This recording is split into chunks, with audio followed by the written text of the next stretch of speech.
आपको इस वक्त ग्वालियर से मिल रही है, जहां पर क्वालिटी रेस्टोरेंट की रिपोर्ट अब सामने आ गई है। और आपको ये भी बताते चले कि 5 सैंपल में से 4 पास हो गए हैं और 1 सैंपल फेल हुआ है। स्वास्थ्य राज्य मंत्री नरेंद्र शिवाजी पटेल ने इन सैंपलों की जांच कराई थी। सैंपल कराने के दौरान जोरदार हंगामा बरपा था। मंत्री जी को दरअसल रेस्टोरेंट में टेबल नहीं मिली थी और जिसके बाद उन्होंने इस रेस्टोरेंट की सैंपलिंग कराने के आरोप लगे थे। आपको यह भी बताते चले कि मध्य प्रदेश में हाल ही में सरकार के लोक स्वास्थ्य एवं चिकित्सा शिक्षा मंत्री नरेंद्र शिवाजी पटेल ग्वालियर के सिटी सेंटर स्थित क्वालिटी रेस्टोरेंट में खाना खाने के लिए पहुंचे हुए थे। उन्हें टेबल नहीं मिली तो वो जमकर बिफर गए, नाराज हो गए, खूब बवाल हुआ, खूब हंगामा हुआ। उनके समर्थक भी मौके पर पहुंचे। ये विवाद यहीं नहीं रुकता, अगर रुक जाता तो सब कुछ ठीक था, लेकिन ये विवाद यहां नहीं रुका, आगे बढ़ा। खाद्य विभाग की टीम को मौके पर बुलाया गया और फिर शुरू हुई जांच प्रक्रिया। जांच शुरू करवा दी गई और इस पूरे मामले का सीसीटीवी फुटेज भी सामने आया था। तस्वीर इस वक्त आपके टेलीविजन सेट पर है। वहां के जो कर्मचारी हैं वो हाथ जोड़कर मंत्री जी से माफी मांग रहे थे, जानने की कोशिश कर रहे थे कि ऐसा आखिर क्या हो गया है कि आप इस तरह से क्यों नाराज हो रहे हैं। क्योंकि जैसे हमारे लिए जैसे दूसरे ग्राहक है, जैसे हमारे दूसरे कस्टमर हैं, वो भी उतने ही सम्मानीय हैं जितने आप हमारे लिए सम्मानीय हैं। क्योंकि अभी रेस्टोरेंट पूरा भरा है, जैसे ही सीट खाली होती है हम आपका सिटिंग अरेंजमेंट करवाते हैं। नासिर गौरी ज्यादा जानकारी के साथ इस वक्त मेरे सहयोगी लाइव जुड़ गए हैं। नासिर, 5 सैंपल दिए गए थे जिनमें से 4 पास हो गए, 1 फेल हो गया। मंत्री जी का जो तर्क है वो यहाँ पे कितना फिट बैठता हुआ नजर आ रहा है? अगर मंत्री जी के तर्क की बात करें तो मंत्री जी का जो तर्क है 10% ही सही बैठता है, क्योंकि उनके मुताबिक इस रेस्टोरेंट में भारी अनियमितताएं मिली थी, उनको ऐसा उनका कहना था। और काफी लंबे समय से शिकायतें मिलती, जिसके बाद उन्होंने ये कार्रवाई की थी। यानी कि मध्य प्रदेश के इतिहास में पहली बार होगा जब रात को 1:30 बजे सैंपलिंग की कार्रवाई की गई थी, वो भी स्वास्थ्य मंत्री की मौजूदगी में। और इस दौरान उनके पीएसओ समेत कई सारे लोग जो थे, उनके समर्थक थे, वो जो रेस्टोरेंट संचालक थे उसको धक्याते हुए नजर आए थे। लेकिन जब IBC 24 ने पहले भी मुद्दा उठाया था तब उन्होंने इससे पल्ला झाड़ लिया था। उन्होंने कहा था वो तो सिर्फ उनको शिकायतें मिल रही थी, उसके बाद वो खाना खाने के लिए आए थे। लेकिन हुआ ये था कि 4 मई को मध्य प्रदेश के विधानसभा अध्यक्ष नरेंद्र सिंह तोमर के बेटे की शादी थी और शादी में भाग लेने के लिए आए थे, लेकिन खाना वहां नहीं खाया था और वो अपने समर्थकों के साथ में रेस्टोरेंट पहुंच गए थे। लेकिन रेस्टोरेंट में उनको कुर्सी नहीं मिली, जिसके बाद उनका गुस्सा जो था वो 7वें आसमान पर आ गया। उन्होंने आनंद फानंद में रेस्टोरेंट के किचन में पहुंचे, वहां पर स्वास्थ्य विभाग का जो अमला था फूड सैंपलिंग का, उसको बुलाया, फूड सैंपलिंग की कार्रवाई को अंजाम दिया और उसके बाद उन्होंने मीडिया में बाकायदा बयान दिया कि भारी शिकायतें उनको पहले से मिल रही थी, इस रेस्टोरेंट में अच्छा खाना नहीं परोसा जा रहा है, जिसके बाद उन्होंने कार्रवाई की। लेकिन 5 सैंपल देर रात 1:30 बजे लगभग हुए थे और उसमें 4 सही पाए जाते हैं, 1 गलत पाया जाता, तो आप समझ सकते हैं कि कितना फीसदी उनका जो दावा था वो सही था।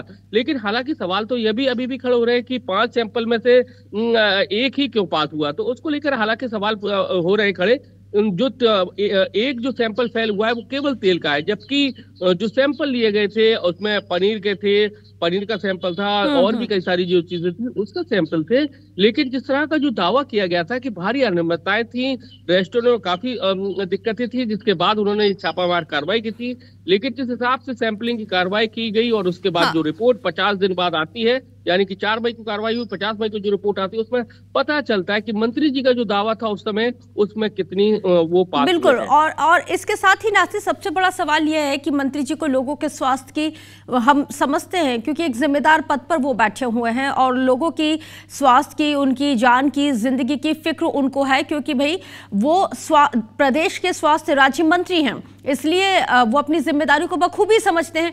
लेकिन बड़ा सवाल यह है कि ऐसे कई संस्थान है, ऐसे कई रेस्टोरेंट हैं जहां पे हमने देखा है कि अनियमितताएं हैं, लापरवाहियां बरती जा रही हैं। सरकारी हॉस्टलों में भी हमने देखा है, वहां के बच्चे शिकायत करते हैं, लेकिन मंत्री जी का ध्यान आकर्षित उस तरफ कभी नहीं होता। बिल्कुल जाहिर सी बात है। और जैसा कि IBC 24 ने उसी दिन 4 मई को जब ये बवाल हुआ था पूरा, जिस तरह से मंत्री जी रेस्टोरेंट में पहुंचे थे और उसको दिखाया था कि आखिर ऐसी क्या मंत्री जी को जरूरत पड़ी जो उन्होंने रात को 1:30 बजे सैंपलिंग कराई। ये शायद मध्य प्रदेश के पहले इतिहास में पहली बार होगा जब कोई मंत्री खुद फूड सैंपलिंग करा रहा हो, वो भी रात को 1:30 बजे, जिसके पीछे कारण जो समझ में आया, क्योंकि चैम्बर ऑफ कॉमर्स के पदाधिकारी भी पहुंच गए मौके पर। उन्होंने कहा कि ये कार्रवाई इसलिए की जा रही है क्योंकि मंत्री जी को वहां पर बैठने के लिए चेयर नहीं मिली। उनको जो रेस्टोरेंट के संचालक ने उनके साथ में व्यवहार सही नहीं किया, और उसके बाद इस तरह से उन्होंने जो सैंपलिंग की कार्रवाई कराई, और जिसके बाद देर रात सैंपल हुए थे। कई सारे सवाल हैं वो पैदा हो रहे थे, और उसी को लेकर लगातार सवाल भी उठाए थे। कांग्रेस भी हमलावर हुई थी, लेकिन आज जब रिपोर्ट सामने आई है तो कई सारे सवाल फिर पैदा हो गए कि जो मंत्री जी एक बड़ा सवाल उठा रहे थे कि भारी अनियमितताएं रेस्टोरेंट में चल रही है खाने के सामान में, जिसकी शिकायतें उनको मिल रही थी, उसके बाद ये कार्रवाई आप भी नासिर मंत्री जी से आपकी मुलाकात हो फील्ड पे, तो आप भी उनसे थोड़ा सा जवाब जानने की कोशिश कीजिएगा। इसके साथ ही अजब गजब तो हमारा मध्य प्रदेश है, और ग्वालियर सबसे ज्यादा इस बार चर्चाओं का विषय बना हुआ है। सड़कों को लेकर भी चर्चा यहाँ पे ग्वालियर की हो रही है, ग्वालियर के खाने की, वहाँ के रेस्टोरेंट की जब हम चर्चा कर ही रहे हैं, तो ग्वालियर में कई अनियमितताएं हैं, कई जगहों से लापरवाही की लगातार तस्वीरें सामने आती हैं, जिम्मेदारों का ध्यान नहीं जा रहा है। बड़ा सवाल यह है कि इस तरह की लाइमलाइट और इस तरह किसी एक को टारगेट करना कितना उचित है। नासिर, बहुत संक्षेप में। देखिए, वाकई में बड़ा सवाल है, क्योंकि मध्य प्रदेश का ग्वालियर राजनीतिक लिहाज से बहुत मायने रखता है, और लेकिन जिस तरह के जो हालात है ग्वालियर में, वाकई में नजर आता है। क्योंकि मध्य प्रदेश के ये 4 पिलर, 4 बड़े शहरों में जरूर गिनती होती है, लेकिन जिस हिसाब से ये पीछे खिसक रहा है, क्योंकि सड़क की व्यवस्था देखे और चीजों की व्यवस्था देखे, तो ये तमाम तरह की लापरवाही है बावजूद उसके नासिर हम देख रहे हैं कि स्थिति जस की तस बनी रहती है। जिम्मेदार सिर्फ खाना पूर्ति करते हैं। आप नजर बना के रखिएगा, अपडेट आपसे लगातार आगे भी लेंगे। शुक्रिया जानकारी साझा करने के लिए।